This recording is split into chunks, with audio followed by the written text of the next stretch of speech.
Hi friends, എല്ലാവർക്കും ഗോല കിച്ചണിലേക്ക് സ്വാഗതം. നമ്മുടെ ഇന്നത്തെ റെസിപ്പി മുരിങ്ങയില തോരനാണ്. അതിന് വേണ്ടിയിട്ട് ഞാനിവിടെ ഒരു കെട്ട് മുരിങ്ങയില എടുത്തിട്ടുണ്ട്. അത് ആദ്യം ഒന്ന് കഴുകി കഴിഞ്ഞതിന് ശേഷം വെള്ളമെല്ലാം പോയി കഴിഞ്ഞപ്പം ഈ ഒരു രീതിയിൽ ഇല മാത്രമായിട്ട് അടർത്തി എടുത്തിട്ടുണ്ട്. കുറച്ച് മുരിങ്ങയിലയുടെ പൂവും കൂടെ ഉണ്ട്, അതും അതിൽ തന്നെ ഇട്ടിട്ടുണ്ട് കേട്ടോ. അപ്പോൾ മുരിങ്ങയില കിട്ടിയാൽ ഈ ഒരു രീതിയിൽ തോരൻ ഉണ്ടാക്കി നോക്കുക. ഓരോ സ്ഥലങ്ങളിലേക്കും മുരിങ്ങയില തോരൻ ഉണ്ടാക്കുന്നതിൽ കുറച്ച് വ്യത്യാസങ്ങളൊക്കെ ഉണ്ട്. എൻ്റെ വീട്ടിലൊക്കെ ഈ ഒരു രീതിയിലാണ് കേട്ടോ മുരിങ്ങയില തോരൻ വെക്കുന്നത്. അപ്പം ആ ഒരു രീതിയാണ് നിങ്ങളെ കാണിക്കുന്നത്. നിങ്ങൾക്ക് അതിലേക്ക് വേറെ എക്സ്ട്രാ ആഡ് ചെയ്യേണ്ട എന്തെങ്കിലും ഐറ്റംസ് ഉണ്ടെങ്കിൽ നിങ്ങൾക്ക് അതും കൂടി ചേർത്ത് കൊടുത്താൽ മതി കേട്ടോ. ഒട്ടും കട്ട പിടിക്കാതെ എങ്ങനെയാണ് മുരിങ്ങയില തോരൻ ഉണ്ടാക്കുന്നതെന്ന് നമുക്ക് നോക്കാം. മുരിങ്ങയില തോരൻ ഉണ്ടാക്കുമ്പം നമുക്ക് കുറച്ച് തേങ്ങ ചേർത്ത് കൊടുക്കണം. തേങ്ങയുടെ അളവൊക്കെ നമ്മുടെ ഇഷ്ടത്തിനനുസരിച്ച് മാറ്റം വരുത്താം. ഇലക്കറികൾ ആവി കയറി കഴിയുമ്പോഴേക്കും കുറച്ചേ ഉണ്ടാവത്തുള്ളൂ കേട്ടോ. അപ്പോൾ അതനുസരിച്ച് തേങ്ങയൊക്കെ ചേർത്ത് കൊടുത്താൽ മതി. തേങ്ങയൊക്കെ ചിലർക്ക് ധാരാളം ഇടുന്നതായിരിക്കും ഇഷ്ടം, അപ്പോൾ അതനുസരിച്ച് മാറ്റം വരുത്തിയാൽ മതിയേ. 1/4 ടീസ്പൂൺ മഞ്ഞൾപ്പൊടിയും കൂടി ചേർത്ത് കൊടുക്കുന്നുണ്ട്. ഇത് ഒരുപാട് അങ്ങോട്ട് അരഞ്ഞു പോകരുത്, ഒന്ന് ഒതുക്കിയെടുത്താൽ മാത്രം മതി കേട്ടോ. ഈ ഒരു പാകത്തിന് ഒതുക്കിയെടുത്താൽ മതിയേ. ഇനി നമുക്ക് തോരൻ ഉണ്ടാക്കാനായിട്ട് തുടങ്ങാം. മുരിങ്ങയില തോരൻ ഉണ്ടാക്കുന്നതിന് വേണ്ടിയിട്ട് ഞാനിവിടെ ഒരു മൺചട്ടിയാണ് കേട്ടോ വെച്ച് കൊടുത്തിരിക്കുന്നത്. അതിലേക്ക് വെളിച്ചെണ്ണയാണ് ഒഴിച്ചു കൊടുക്കുന്നത്. അധികം എണ്ണ വേണ്ട കേട്ടോ, 1 ടേബിൾ സ്പൂൺ എണ്ണ ഒഴിച്ചു കൊടുക്കുന്നുണ്ട്. നാടൻ കറികളൊക്കെ ആകുമ്പം വെളിച്ചെണ്ണ ഉപയോഗിക്കുന്നതാണ് കേട്ടോ ഒന്നും കൂടി ടേസ്റ്റ്. വെളിച്ചെണ്ണ ഉണ്ടെങ്കിൽ അത് ഉപയോഗിക്കുക, ഇല്ലെങ്കിൽ പിന്നെ നമ്മുടെ കയ്യിലുള്ളത് ഏതാണോ അത് ഉപയോഗിച്ചാൽ മതിയേ. എണ്ണ ചൂടായി കഴിയുമ്പോഴേക്കും 1/2 ടീസ്പൂൺ കടുക് ചേർത്ത് കൊടുക്കാം. നമ്മുടെ ഹെൽത്തിനൊക്കെ ഏറ്റവും നല്ലതാണ് കേട്ടോ മുരിങ്ങയില. ആഴ്ചയിൽ ഒരു 2-3 തവണയെങ്കിലും മുരിങ്ങയില കഴിക്കാൻ പറ്റുവാണെങ്കിൽ അത്രയും നല്ലതാണ്. കടുക് പൊട്ടിക്കഴിയുമ്പോഴേക്കും 1 ടീസ്പൂൺ ഉഴുന്നുപരിപ്പാണ്, അത് ചേർത്ത് കൊടുക്കുന്നുണ്ട്. നമ്മുടെ ദോശയ്ക്കൊക്കെ ഇടുന്ന ഉഴുന്നില്ലേ, ആ ഉഴുന്നാണ് കേട്ടോ. ഉഴുന്ന് ചേർത്ത് കഴിഞ്ഞതിന് ശേഷം 1 ടീസ്പൂൺ നമ്മുടെ ചുവന്ന അരിയില്ലേ, ആ അരിയും കൂടി ചേർത്ത് കൊടുക്കുന്നുണ്ട്.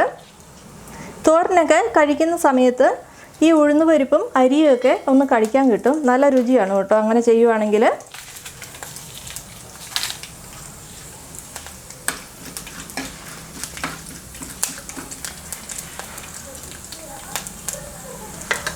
അരിയൊക്കെ പൊട്ടി വരുമ്പോഴേക്കും 6 വെളുത്തുള്ളി ചതച്ചെടുത്തതാണ്, വലിപ്പമുള്ള വെളുത്തുള്ളിയാണ്, അത് ചേർത്ത് കൊടുക്കുന്നുണ്ട്. ഞങ്ങളിവിടെ വെളുത്തുള്ളി മാത്രമേ ചേർക്കാറുള്ളൂ. നിങ്ങൾക്ക് വെളുത്തുള്ളി ചേർക്കാൻ താല്പര്യമില്ലെങ്കിൽ ഒരു 5 ചെറിയുള്ളി ചതച്ച് ചേർത്ത് കൊടുത്താൽ മതി കേട്ടോ. ഒന്ന് ഇളക്കി കൊടുക്കാവേ.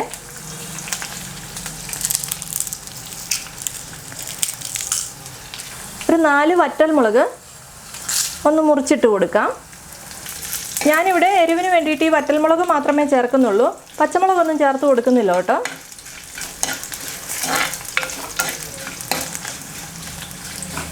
ഒന്ന് ഇളക്കി കൊടുക്കാവേ.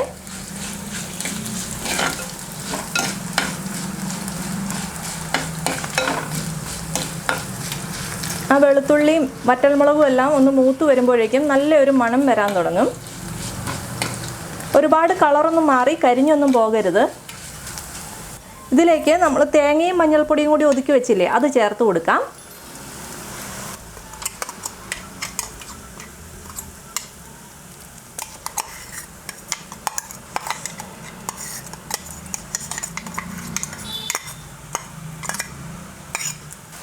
ഇളക്കി കൊടുക്കാവേ. ലോ ഫ്ലെയിമിൽ വെച്ച് കൊടുത്താൽ മതി.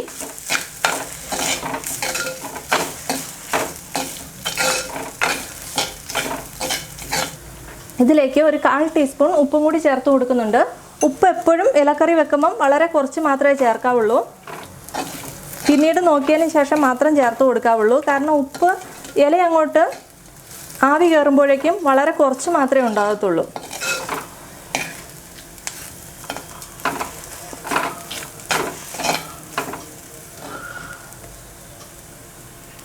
ലോ ഫ്ലെയിമിലാണ് കേട്ടോ വെച്ചിരിക്കുന്നത്. ഇതിലേക്ക് നമ്മൾ കഴുകി വൃത്തിയാക്കി ഇലയെല്ലാം അടർത്തി വെച്ചിരിക്കുന്ന മുരിങ്ങയില ചേർത്ത് കൊടുക്കാം. നല്ലതുപോലെ കഴുകിയൊക്കെ എടുക്കണേ. പ്രാണികളൊക്കെ ഉണ്ടോ എന്നൊക്കെ നോക്കി, ചെറിയ പുഴുവൊക്കെ ഉണ്ടോ എന്നൊക്കെ നോക്കിയിട്ട് നന്നായിട്ട് ക്ലീൻ ചെയ്തെടുക്കണം കേട്ടോ. ഇനി നല്ലതുപോലെ ഇളക്കി കൊടുക്കാം.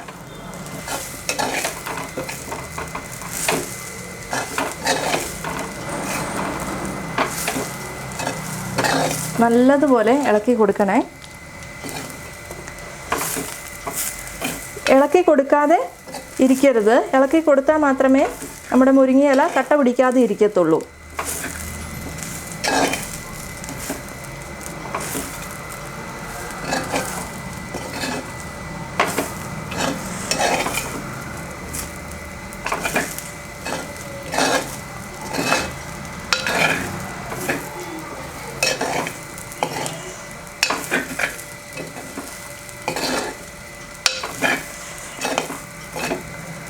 എല്ലാ ഭാഗത്തേക്കും തേങ്ങയൊക്കെ എത്തിയിട്ടുണ്ട്. ഇനി ഒന്ന് അടച്ചു വെച്ച് കൊടുക്കാം. ഒരുപാട് സമയമൊന്നുമില്ല, ജസ്റ്റ് ഒന്ന് ആവി കയറിയാൽ മാത്രം മതി.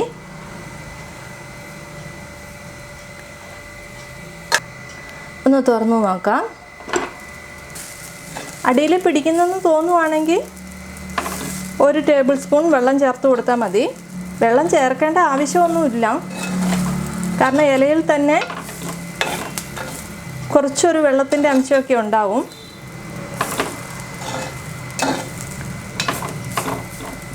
ഇല വെന്ത് വരാനും അധികം സമയമൊന്നും വേണ്ട കേട്ടോ, പെട്ടെന്നാകുവേ. തുറന്നു നോക്കാം. ഇനി അടച്ചു വെക്കണ്ട കേട്ടോ. ഇലക്കറികൾക്കൊക്കെ വളരെ കുറച്ച് മാത്രം എണ്ണ ചേർത്ത് കൊടുത്താൽ മതിയേ. ചില സ്ഥലങ്ങളിലേക്ക് തേങ്ങ ഒതുക്കുന്നതിൻ്റെ കൂടെ ജീരകം ചേർക്കും. ഞങ്ങളുടെ അങ്ങോട്ട് ജീരകം ചേർക്കാറില്ല. നിങ്ങൾ ജീരകം ചേർക്കുകയാണെങ്കിൽ ഒരു പിഞ്ചൊക്കെ ചേർത്ത് കൊടുത്താൽ മതി. കണ്ടോ, ഒട്ടും കട്ട പിടിക്കാതെ നമ്മുടെ മുരിങ്ങയില തോരൻ റെഡി ആയിട്ടുണ്ട്. ഇലയൊക്കെ വെന്തു കേട്ടോ. പെട്ടെന്ന് ഉണ്ടാക്കിയെടുക്കാൻ പറ്റുമോ മുരിങ്ങയില തോരൻ? ഒന്ന് ആവി കയറിയാൽ മതി, എന്നത്തേനും വെന്ത് വരും. പിന്നെ ക്ലീൻ ചെയ്യാനൊക്കെ നോക്കിയെടുക്കാനേ ഉള്ളൂ കുറച്ചൊരു സമയം. മുരിങ്ങയില കിട്ടുമ്പം ഈ ഒരു രീതിയിൽ എല്ലാവരും തോരൻ ഉണ്ടാക്കി നോക്കുക. നല്ല രുചിയാണ് കേട്ടോ ചോറിൻ്റെയൊക്കെ കൂടെ കഴിക്കാനായിട്ട്. ഉപ്പൊക്കെ നോക്കണേ. ഉപ്പ് കുറവാണെങ്കിൽ ചേർത്ത് കൊടുക്കണം. ഉപ്പ് കുറവാണ്, ഞാൻ ഒരിത്തിരി ഉപ്പും കൂടി ചേർത്ത് കൊടുക്കുന്നുണ്ട്. 1/4 ടീസ്പൂൺ ഇല്ല കേട്ടോ, അതിലും താഴെ മതിയേ. അപ്പോൾ ഉപ്പ് നോക്കിയതിന് ശേഷം മാത്രം ചേർത്ത് കൊടുക്കാവുള്ളേ. ആദ്യമേ ഉപ്പ് ചേർത്ത് കൊടുക്കണ്ട, കുറച്ച് മാത്രമേ ചേർക്കാവുള്ളൂ.